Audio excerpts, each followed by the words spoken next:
Hello, everyone. Welcome to another episode of the What's Up webcast. Let's see. We had a little glitch earlier, so I apologize for that. We are going to save this. There we go. Um, so sorry about that, everyone. We had a technical glitch this morning with YouTube.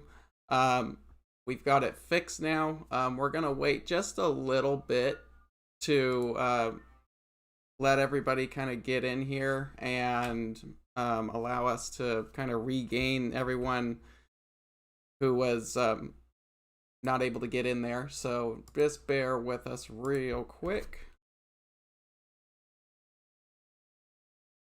All right. So once again, apologies for that. Our link with YouTube had some kind of glitch on it, so we're gonna wait and kind of rake everybody back in here.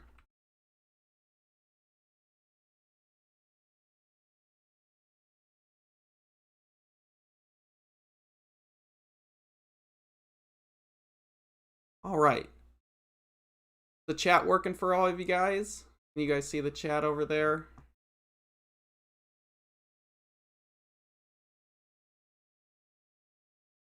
We're going to get started here real quick. Just bear with us. Again, if you're just joining us, we had a technical glitch with the link. We fixed it, and thanks for jumping in over here. The chat should be working. Cool, the chat's working, so we're all back up and running. Sorry about that, but thanks for hopping over to the new link. And today we're going to be talking about visual filters and how we can use them and how filters can aid in letting us explore the night sky. So thanks for joining us once again today. If you have any questions, just save them for the end, and we will address all of those towards the end of the webcast. And we might go a little long today. Today's a long presentation, but again, thanks for joining us. So let's get started. So, big question that we get with people calling in for support, or maybe you've had a telescope for a while, but something that comes up quite a bit after eyepieces is, what filters should I get for my telescope?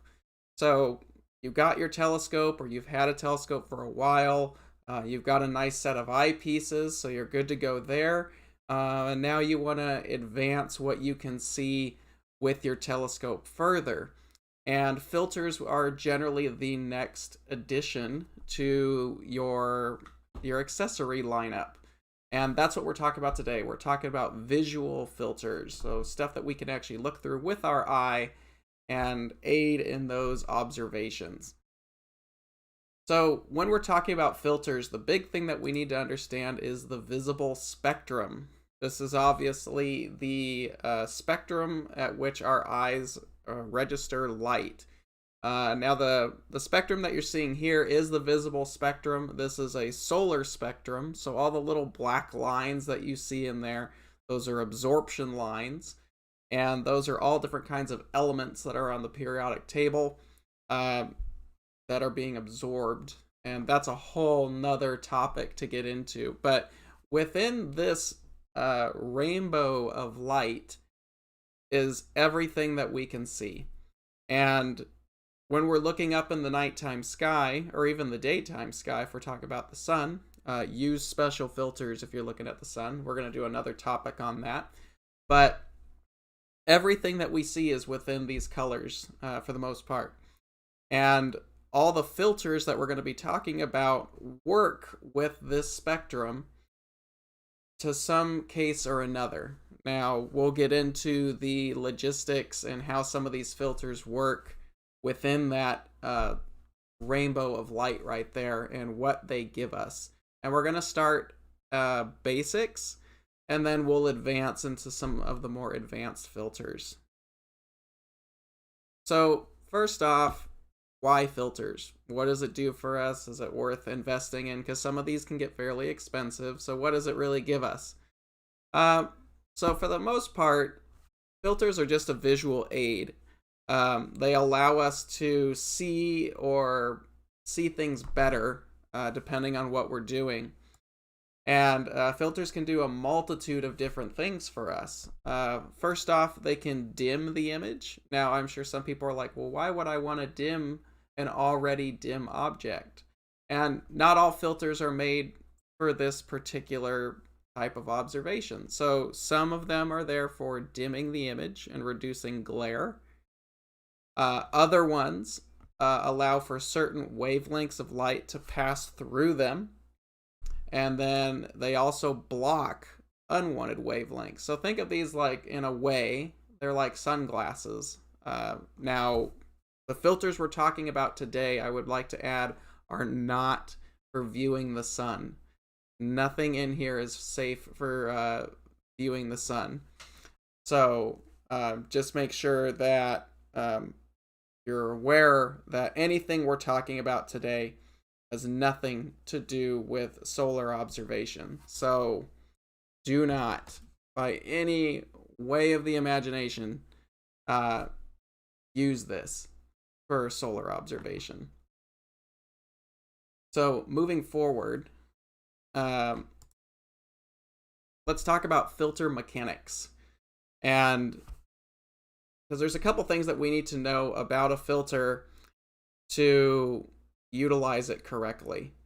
And we want to make sure that you're getting the right filter to match the equipment that you are going to be using. So let's talk about those real quick. So visual filters, the ones that we're going to use for looking through on our telescope, comes in two common sizes. First one is 1.25 inch, and the second one is 2 inch. Now, if you go back to our eyepieces video from last week, we'll talk about these. That eyepieces come in basically two sizes for the most part, 1.25 inch and 2 inch, and so do their respective accessories, such as diagonals. And the filters are no different. They are designed to match up with those optical components. So 1.25 inch for the smaller 1.25 inch barrels, and the larger 2 inch for 2 inch barrels. And these conveniently thread on to the end of your eyepiece or diagonal. Now, obviously, 1.25 inch is only going to work on 1.25 inch eyepieces, and 2 inch is going to work on 2 inch. A neat thing that I do personally with my telescopes, a lot of the newer 1.25 inch to 2 inch adapters on the market are threaded for 2 inch filters. So for me personally, all my eyepieces, all my major eyepieces are 2 inch, and I do have some higher power 1.25 inch ones. So a trick that I like to do is I actually have all 2 inch filters because all my telescopes have 2 inch focusers. So invest in 2 inch filters, and then get yourself just the 1.25 inch to 2 inch adapter that has the threads in there, like what we've got right here. This is a little larger adapter, but the 2 inch threads. So there's my 1.25 inch eyepiece, and it's got 2 inch threads in there. So I have all my 1.25 inch eyepieces, but I have 2 inch filters, and I just thread the 2 inch filters on the bottom of my 2.25 inch adapter. So it allows you to, instead of having multiple sizes of filters laying around, you can have just a standard set and use adapters to use 2 inch filters. So just a little tidbit of advice there. So we obviously thread the filter to the diagonal or the eyepiece or whatever optical component you're going to be using in there, and the light is going to pass through, that focus light from the telescope is going to pass through the filter, and then whatever light that filter allows, whatever wavelengths of light the filter allows to pass through it, will then go up into your eye and you get your final image. Now, one other thing that, this is going to be more on the technical side. You don't need to pay a lot of attention to this until later. And next week, we're going to be talking about imaging filters. So this will start to apply a lot more to that. Are filter graphs. And this can tell you a lot about the particular filter. And most manufacturers will show these graphs. So I just want to show you how to read the graph, so you can kind of keep an eye on what exactly you're looking at and what to look for. So a filter graph is going to look a lot like this. It'll have everything you've seen charted right here. Now, on the so on the vertical axis right there, that is what we call the filter transmission, and this is in percentage.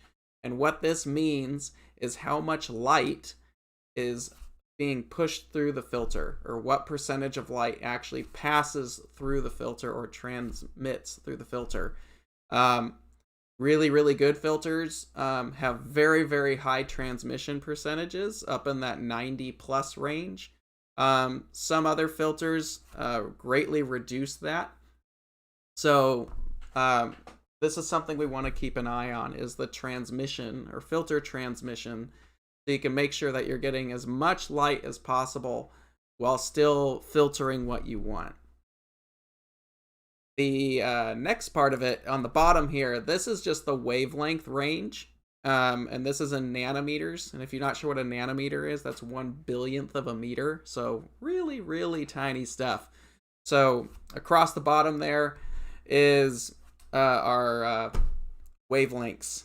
So right now, our particular chart that we're using today is 400 nanometer all the way over to 800 nanometer.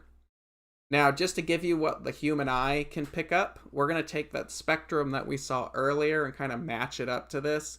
And I've actually cut out what our eye can't see. So just to give you an idea, the human eye can see from about 380, 390 nanometers, is over in the ultraviolet here, so roughly 400, all the way to just about 700, just a little past 700. Everything beyond that range is infrared, and we can't detect it, but there are cameras and there are filters that can be utilized in that part of the spectrum. So for today, that's not going to apply to what we're talking about at the moment. So right now, the visual wavelengths that we're worried about today are between 400 and 700 nanometers. And that's where the filters that we're talking about today are really going to work within. Anything past that 700 range is invisible to the naked eye. And we'll discuss more of that next week with imaging filters, because the cameras obviously can reach further out into those ranges. So just to give you an idea of what a filter graph actually looks like, it looks something like this. So you're going to have your graph, your filter transmission, your wavelengths across the bottom, and then you're going to see a line and a couple peaks. And those peaks are showing you where the filter is allowing light to pass, and everything that's low, or the valleys, are everything that it's blocking. And sometimes manufacturers will actually invert these graphs. It just depends on how they want to do it, where the peaks are showing what's being blocked and the valleys are showing what's being passed. But for the most part, pretty much all the manufacturers I've seen do it this way, where it is the valleys are what's being blocked and the peaks are what are passing. So just as an example for this filter is passing way over in the red part of the spectrum, and it actually has a pretty good light transmission. You can see we're just above 90% there, and that's a pretty good amount of light that's passing through that filter. So just to show you what we're looking at. Now there's a second part to this. I'm just going to breeze over it really quick, because we're actually going to bring that back around later, because it only covers a certain type of filter. It covers all filters, but it really is applicable to certain filters. This is called the Bandpass, or the amount of light, or which wavelengths are allowed to pass through.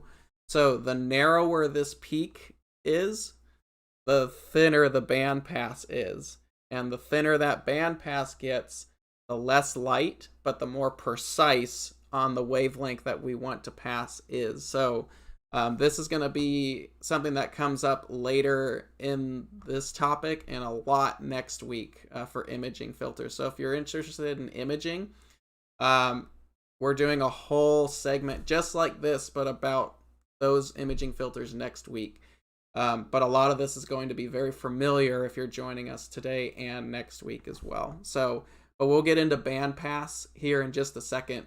And I think I'm actually covering up some of this stuff. Hold on just a sec. Let me transition. There you go. So you can see the whole slide there just for a sec. So Bandpass is the width of the peak there. That's what wavelengths of light are allowed to pass through the filter.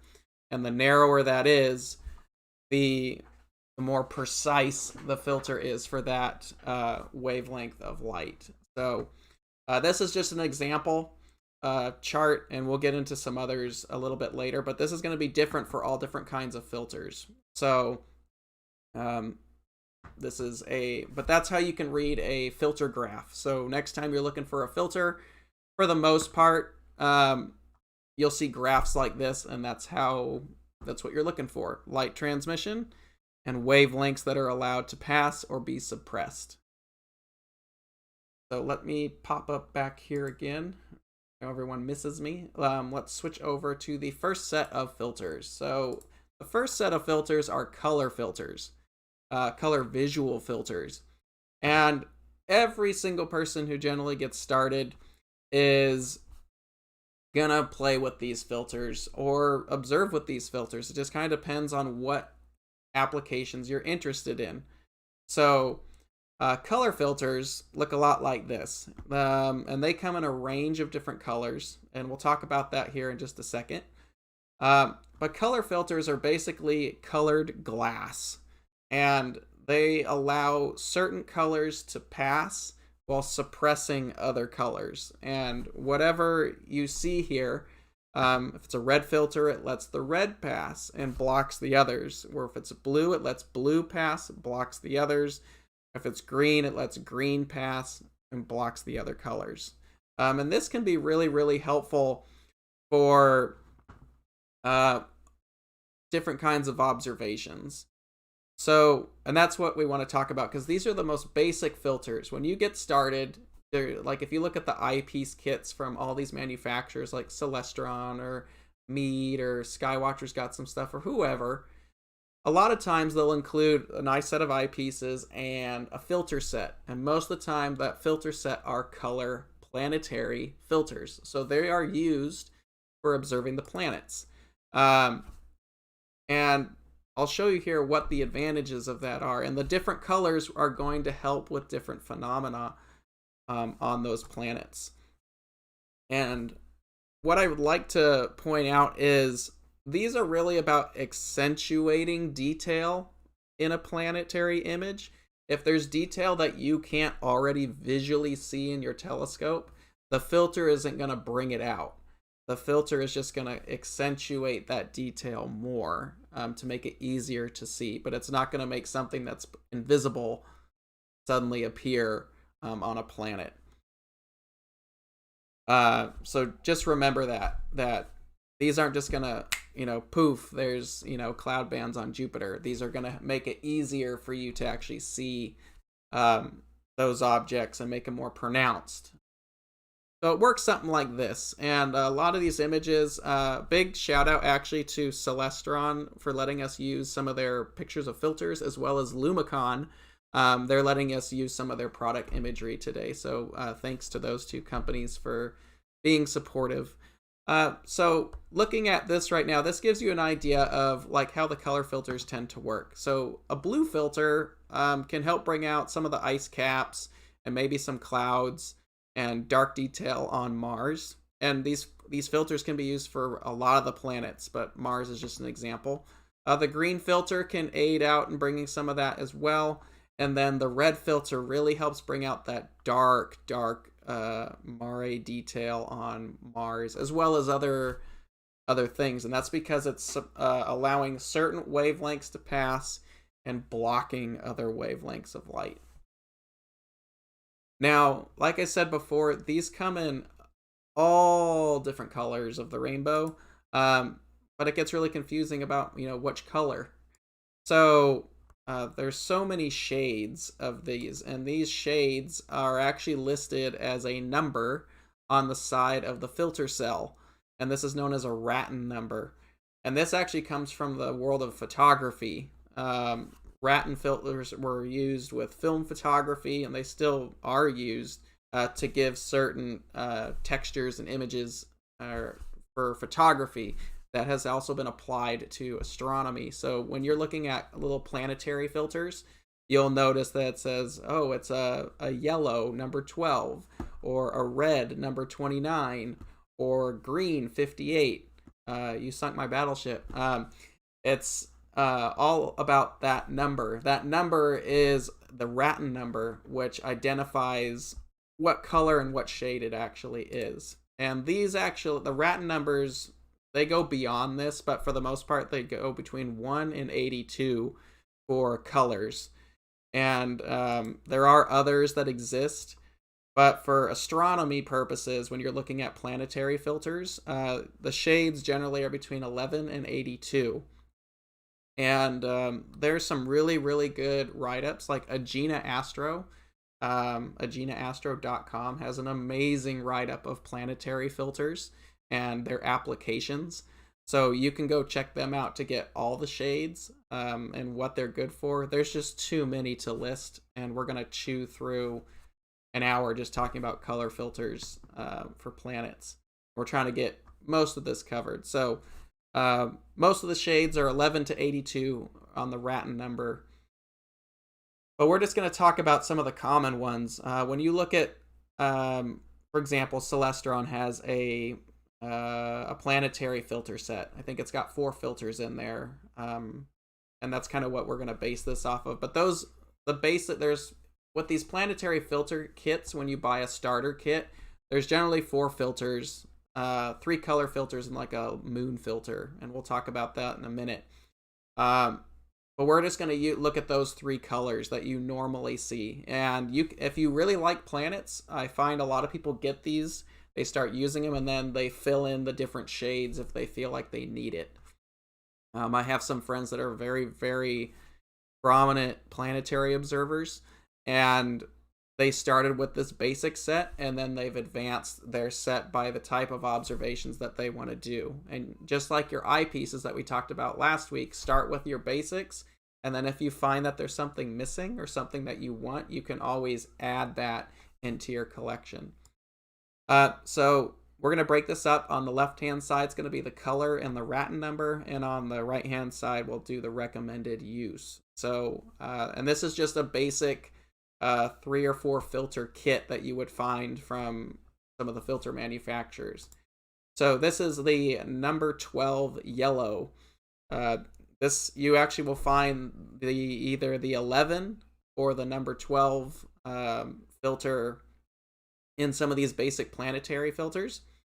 And moving forward, you can actually see the details. So a yellow filter improves contrast when viewing Venus. Right now, Venus is very prominent in the western sky, and if you add some magnification, you can start to see the real thin crescent out there. But there's a lot of glare that comes off of Venus. So adding a filter like a planetary filter, particularly the number 12, because it passes that yellow light and blocks the other light, can be very, very helpful in catching that crescent detail. A number 12 is also good for viewing clouds on the atmosphere of Mars. It's not something I've done, but this wavelength can help with that. Please keep in mind it also depends on the telescope that you're using and the seeing condition. So there's a lot with that. This also improves contrast when viewing Jupiter and the moon, but also keep in mind that these are colored filters. So whenever you put these on, they are going to make the image that color. So if you are viewing the moon and you put a yellow filter on there, it's going to be yellow. So that's how it works. The next filter that you're going to see is orange, number 21. This one's really good for the moon, bringing out some of those details in the mare or the seas. This is also helpful for viewing the cloud bands on Jupiter and the red spot, because it allows that orange detail to come through and kind of suppresses the rest of those colors. So you kind of have to figure out what's going to work for you. And then this can also accentuate some of the detail on Saturn and the rings and some of the polar details.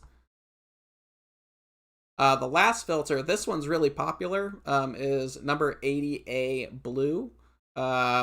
This particular one's really good for viewing those ice caps on Mars because it actually reduces all the red glare, or the red light from Mars can be very overpowering.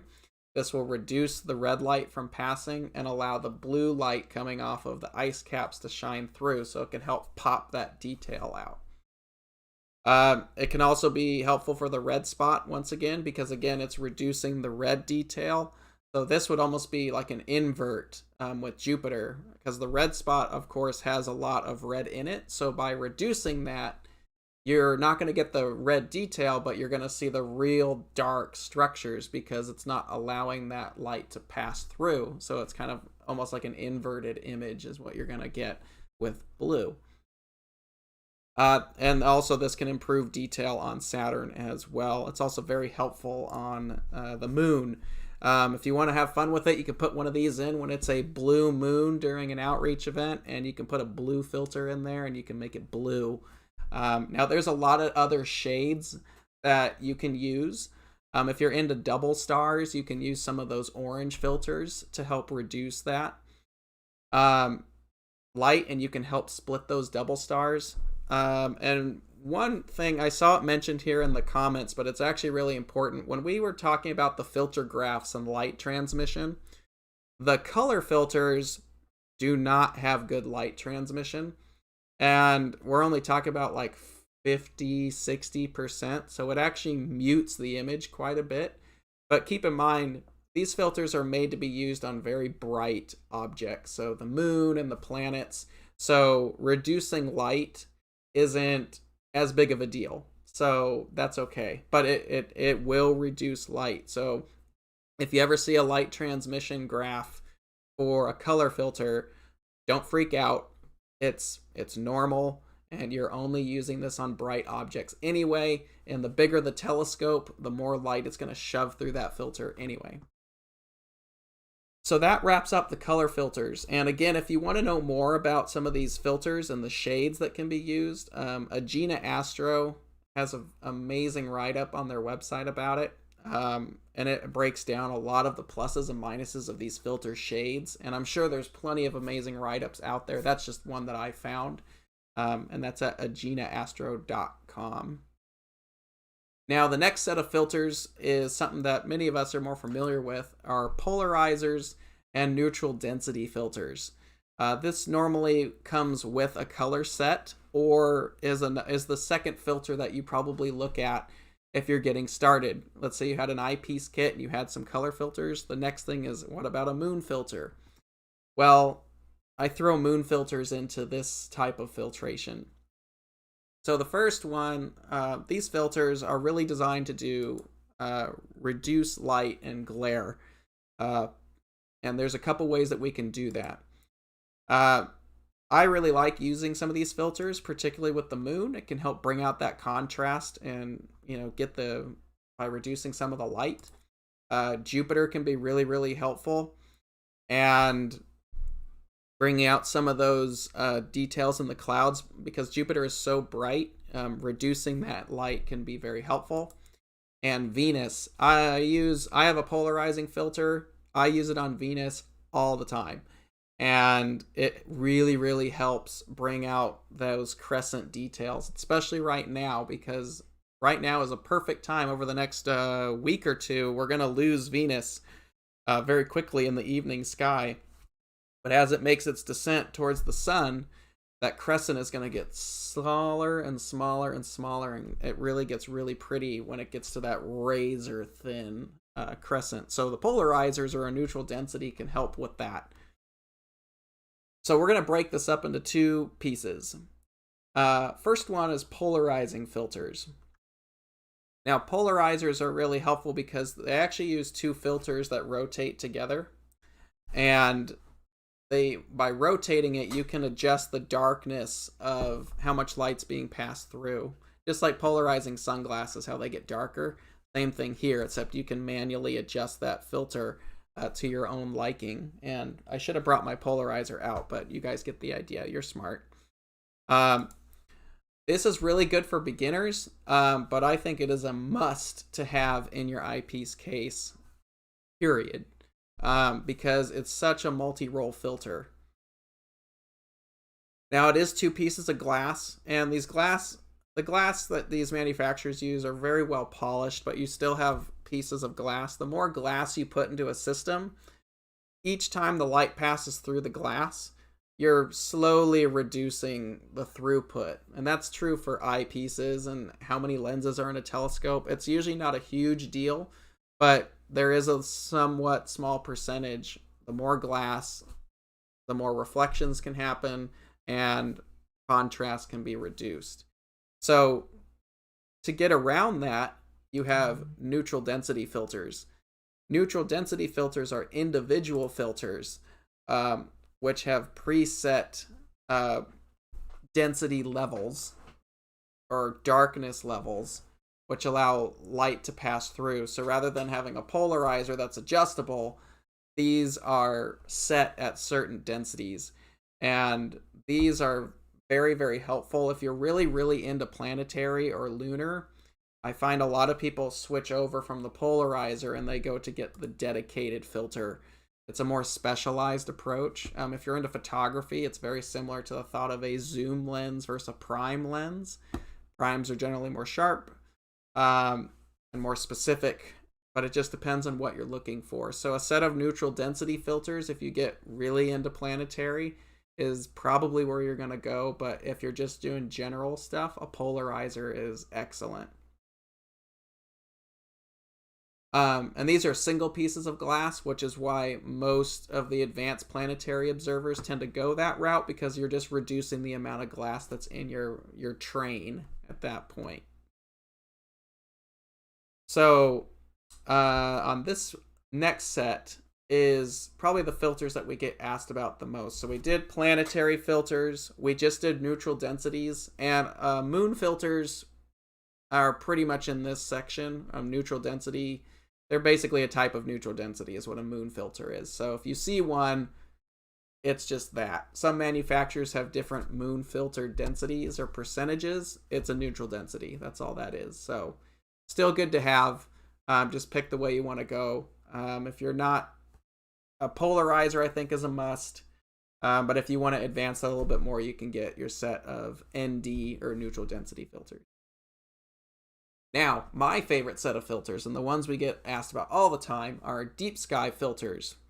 And this is going to be broken up into 2 sections, and we're going to be referring back to those filter graphs in this, because things are going to get more specific with these types of filters. So, deep sky filters. These improve the image that you see in your telescope. And just like the planetary filters, they're made to accentuate things. And if it's not there, then a filter can only do so much. Going to dark skies is really the best way to do it. But filters are helpful tools in a light polluted sky, and especially a dark sky as well. Now, there's 2 different types of deep sky filters. We're going to break that up. But these are made to usually reduce light pollution and improve contrast of whatever you're viewing. And there's 2 types, broadband and narrowband. And we're going to break this up into the 2 sections here because they are fairly different. They're doing the same thing. They're still filtering, letting light pass, and blocking certain wavelengths, but they get more specific between the 2 types. So we'll break these up. Broadband filters are what we're going to start with here. So broadband filter. These allow a wide range of wavelengths from that spectrum we saw earlier to pass through while blocking selective wavelengths. And these are really helpful if you're in town and in your backyard. A good light pollution filter can definitely help pop some of the details out in a nebula. It's not as good as a dark sky, but they're still helpful, and you'd be amazed at what you can get out of a good filter. They're going to block a lot of that unwanted light from all of the beautiful lights that we have out here, and they're going to let the wavelengths from those objects that we want to see pass through to your eye. Now, your filter graph for a broadband filter is going to look something like this. So the reason why we call them broadband is you can see it's passing all kinds of wavelengths, and they're fairly broad, very, very large peaks. The valleys in this graph are cutting off selected wavelengths of light that are generally emitted by street lights and where that light pollution comes from. So the people who make these filters have studied the spectrum and found where the light of these objects that we're looking at, so nebulas and stuff like that, they know these are the wavelengths that are coming from those objects, and then we've also studied what wavelengths are being emitted by certain light, and we're able to make these filters that block the wavelengths from a street light and pass the wavelengths that we want to see from distant objects. But the problem with some of this stuff is because it is a broadband, there is a lot of light pollution that can still occur within these wavelengths, but it doesn't block everything, but it blocks enough to really, really help. So this is what a general broadband light pollution filter graph looks like. And their transmission on these are generally really, really good because they're not colored glass. These are multi-coated with very, very specific coatings on there. When we're talking deep sky filters, because we're looking at faint objects, the transmission needs to be very good, so you're getting all the light you can from your telescope.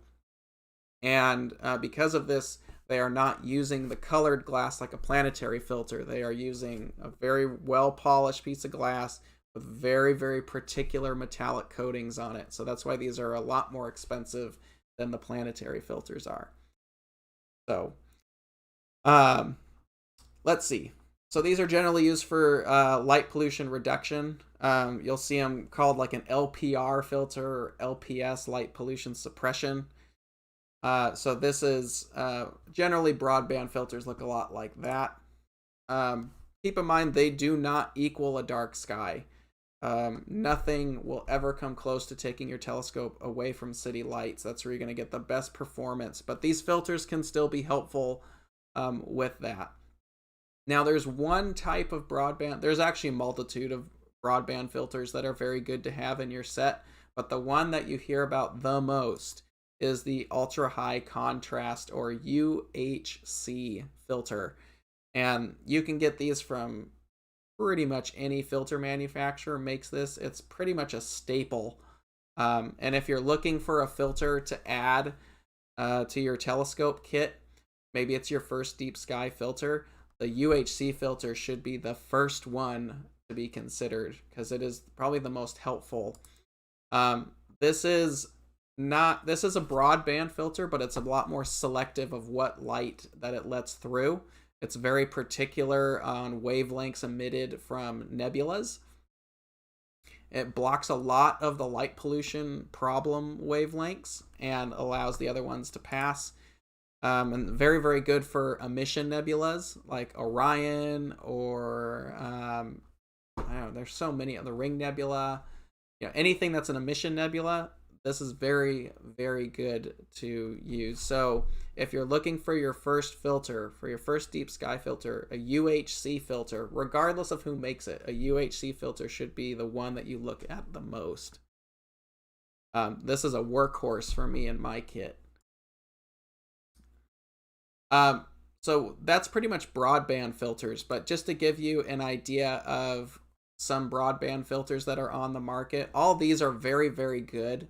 They all do a little bit different setups. Most of the UHCs are the same. A lot of the light pollutions are the same. Companies just have different names for them. You get some a little bit more specific, but check out some of these filters. I've used a lot of these, and pretty much all of them are good. None of these are bad at all.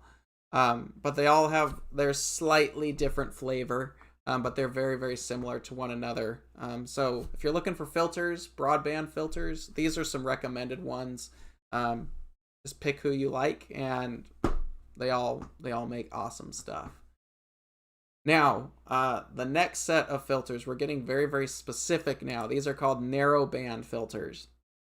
Narrowband filters are very, very precise filters. So on the broadband filter, we saw that they passed all those wavelengths.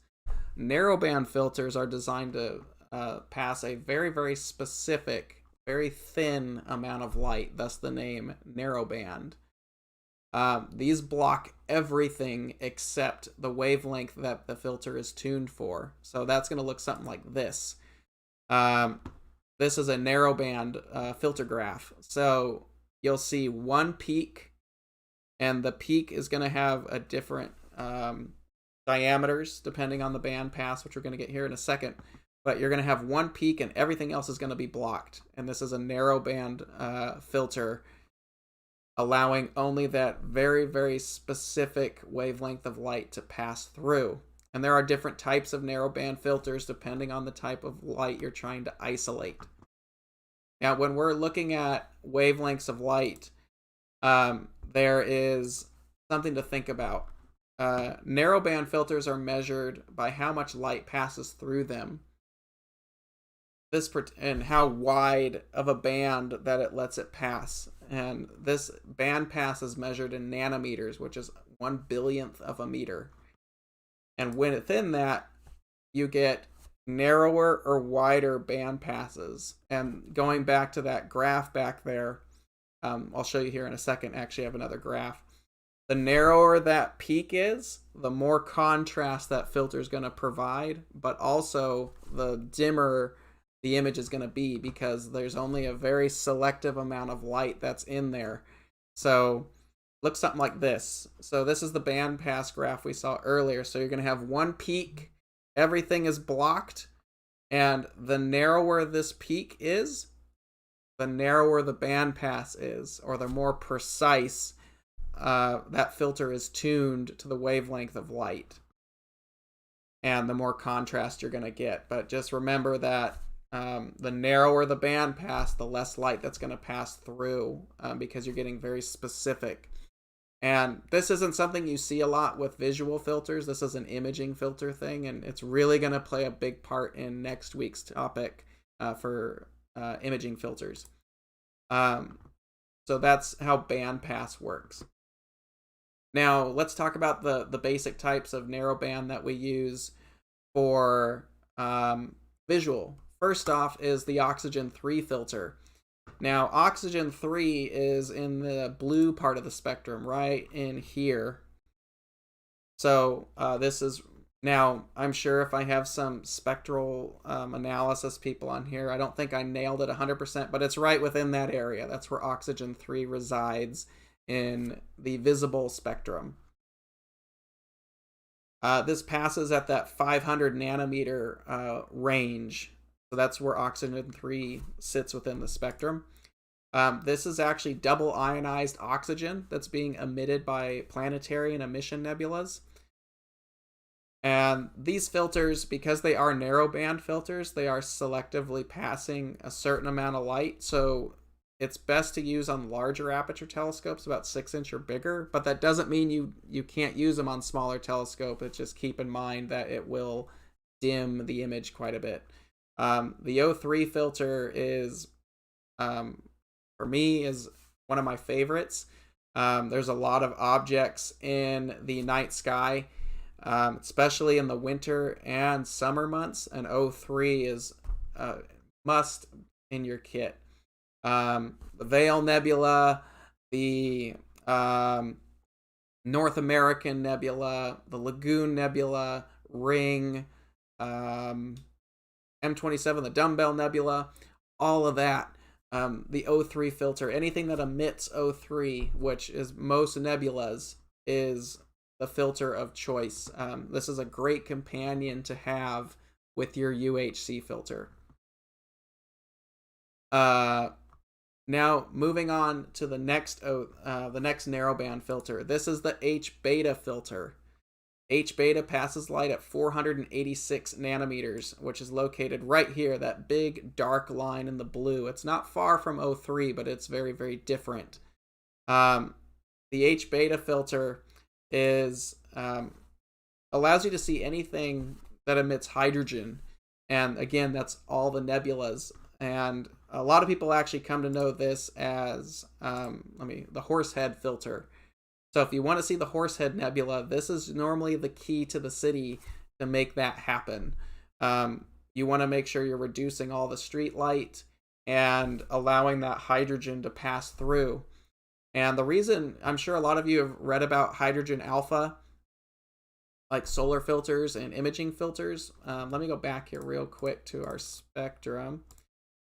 Hydrogen beta, this blue line right here, the human eye is really sensitive in this area, this green, and not quite here, but it's getting better and peaks in the green. That's where the human eye is most sensitive. That's why we use green laser pointers instead of red, because the human eye picks up green. So H beta is easier to be seen by the human eye. Way over here in the red part, you're going to see another dark line. This is hydrogen alpha. Hydrogen alpha is way over in the red part of the spectrum, and the human eye is not as sensitive. So you need special equipment or cameras or what have you to actually see H alpha visually. If we're talking filters for the sun, like H alpha filters, that's a lot of light, so that's a little different system. But for nighttime, things are very dim, and our eye is not sensitive in this part of the spectrum, so we can't see this very well. So if you use hydrogen beta, you can still pick up the same details, but it's in an easier part of the spectrum for the eye to detect. So that's H beta. H beta, a lot of people think it's just for the Horsehead. It's not. It's really cool to use an H beta on Orion. A lot of people usually use a O3 or UHC. It gets you kind of that extension in the arms of that nebula. But an H beta, if you guys see in the image that background kind of scoop behind the trapezium where there's all that molting detail, an H beta filter brings that out really well. It does really cool stuff with the lagoon and so many objects. But an H beta filter is highly overlooked because of its limited use. So don't let it fool you. It would not be my first pick, but it's one that I personally have in my set. But it does need a little bit more punch to be used. So, an 8 or 10 inch or larger telescope, this is something to consider. You can use it on wide field stuff like the California Nebula. If you've got a wide field refractor and a low power eyepiece, H beta is very, very good to have in the kit. So we're going to just, like I said, we're going to go maybe a little long today. I'll make sure we do a Q&A. There's just a couple specialty filters that I want to wrap in here, and then we'll be done. So let's talk about specialty filters really quick, because there are some filters that exist that we should still talk about. So we're just going to kind of pop through these real quick. The first one is a minus violet filter. If you have an achromatic refractor, not an apo, an achromat, and you have that blue fringing, that color aberration known as chromatic aberration, the minus violet filter can be installed into the light path and reduce that, and it gets rid of that purple fringing for you. One thing to make sure of with these minus violet filters is because they are reducing the purple fringe, the image is going to get a little bit more yellow because you're kind of offsetting that color balance in your eye. So this can be very helpful for planets, so you don't have that distracting halo around there. So if you've got some big achromat refractor and you want to reduce that color down, a minus violet filter is a very good thing to add.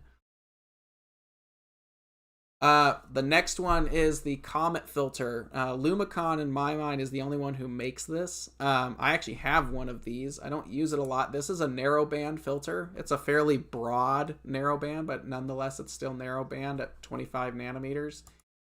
This passes oxygen 3 and what's known as a swan band. And there's a number of these swan bands discovered by a gentleman with the last name of Swan. This particular one is the C2 band in the Swan collection. And the reason why these wavelengths are used on this filter is because comets in their ionized tails actually emit frequencies of light in this region. So this is kind of a cool filter. I have one. I don't use it a lot. It actually works really good as a nebula filter. So if you want to use it kind of like a broader O3 filter, it's kind of a fun one to use if you've got it. I just haven't had a lot of time to use it on comets. It doesn't work on the dusty comets. It needs to be like gaseous comet if you're looking at one of these. But it's that's called the Comet filter. They used to call them the Swan filter, but Lumicon still makes them. I don't think anybody else does. They're kind of a specialty thing, thus the reason they're in the specialty filters. Next up is the Mars filter. You'll see some manufacturers start to list this. This year is a big year for Mars. As we get into fall, Mars is going to be very well placed and very large this year, so having a good set of color filters or maybe a Mars filter might be cool to have. Now, what's the difference between a color filter and a Mars filter? A Mars filter is a broadband filter, so this is not colored glass. This is a multi-coated piece of glass. Has a lot more light throughput, and unlike a color filter where it only passes certain colors, this passes multiple colors, allowing you to accentuate the detail on Mars a lot more all at once. So this is a broadband filter. Light throughput or transmission is very good on these. So this can be helpful. It is a specialty filter. I haven't used one of these yet. I need to try one out. But I heard they can be quite helpful. So maybe I'll pick one up for the Mars thing this year. But this will give you more punch than the color filter will because it's designed specifically for that use. Last one that I want to mention is the solar filter, particularly the thread-on solar filter. If you ever see one of these, either chuck it or keep it in a keepsake thing for fun, but never, ever use this filter on the telescope. You don't find these very often anymore.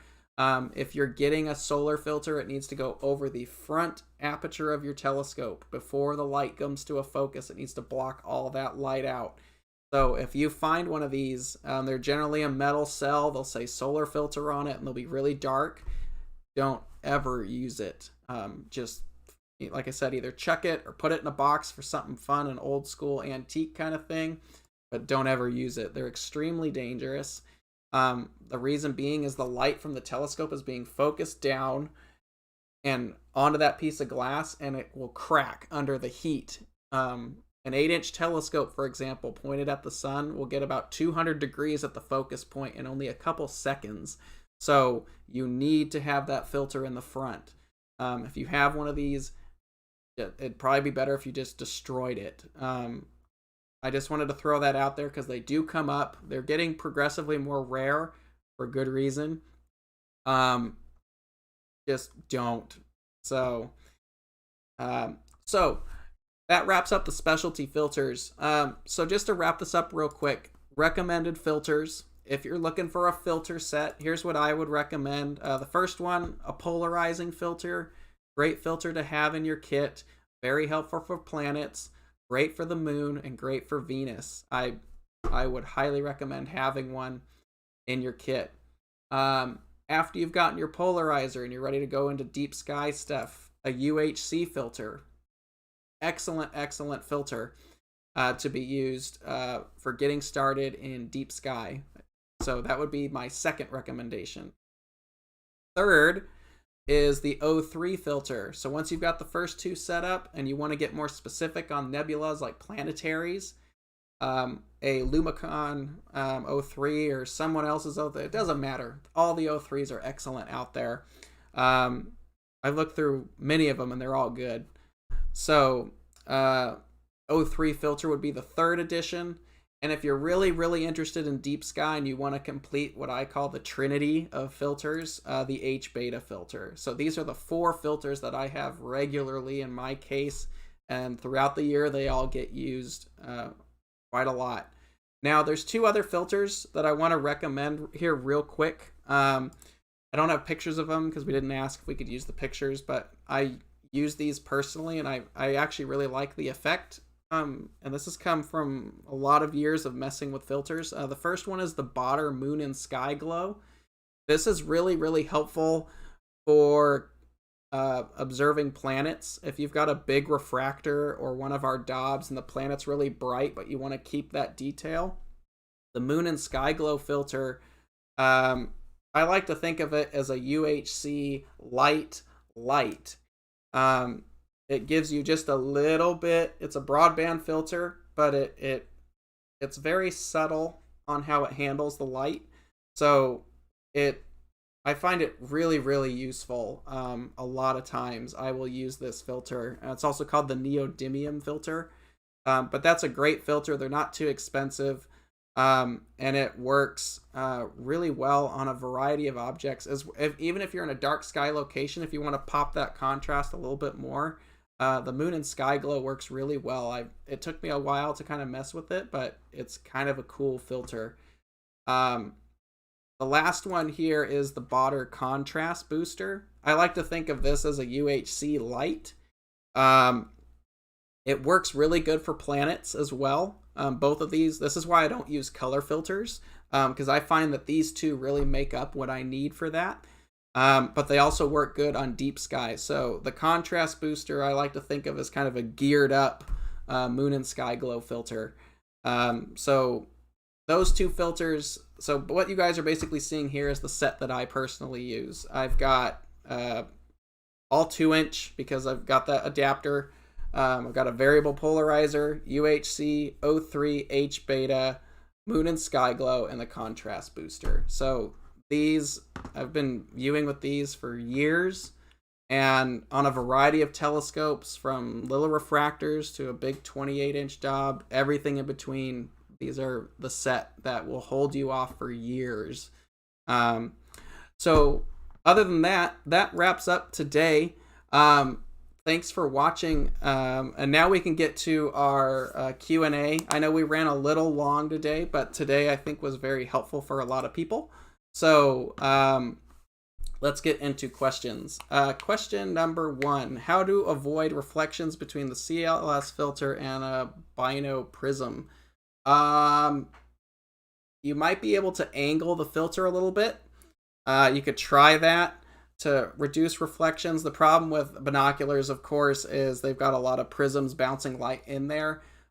Some binoculars I've seen actually have filters set behind the prisms, like where the eyepieces are. So you could check out those if you want to mess around with that. I would also talk to the manufacturer of that binocular and see what their thought is on using filters.